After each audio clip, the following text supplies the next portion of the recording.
国造畅水南海鲲号的涉入机密案件，南韩警方追查了后，发现韩国大宇造船海洋公司的前员工涉嫌甲内部技术泄露出去。韩国的防卫事业厅表示，目前是无向台湾输出相关的装备或者是记录的这个相关许可记录。南韩媒体是报道讲，是台湾较挖中国迄边的立委去检举的。民进党团就点名，这个人就是国民党的马文君。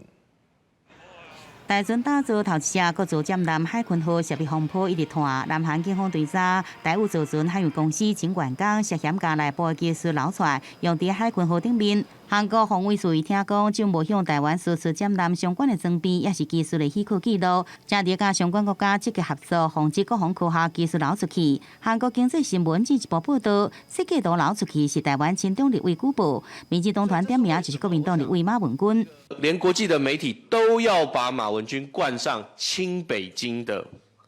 立法委员，为什么要冠上？就是因为你的所作所为就是北京要的，你的所作所为就跟北京的利益是相同的。民进党立委王定宇讲，台湾甲世界各国合作发展舰南是基于私底下协议甲保密协定，各国冒着互中共经济制裁风险协助台湾，继续互亲中立委出卖是叛国行为。那个像我们还没有开啊。前海军顾问技术车哥提出韩国 SI 公司负责人帕克声明，强调绝对无甲韩国舰南机密资料泄露予台湾，也对台湾立委甲机密的资料交予南韩表达遗憾。我们潜舰用的装备也跟韩国没有任何一样相同的，所以我们不可能用韩国的潜舰资料、潜舰的机密设计。我们希望马文君立刻辞选。技术也质疑马文君将相关资料交予中国国台办，对此马文君回击，技术言论无值得回应，反抗舰南国造调集人黄书光加技术假造男之名，到全世界偷摕机密。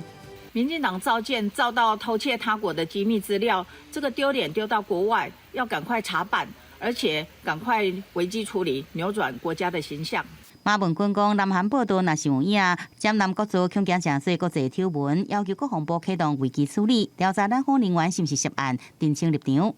记者综合报道。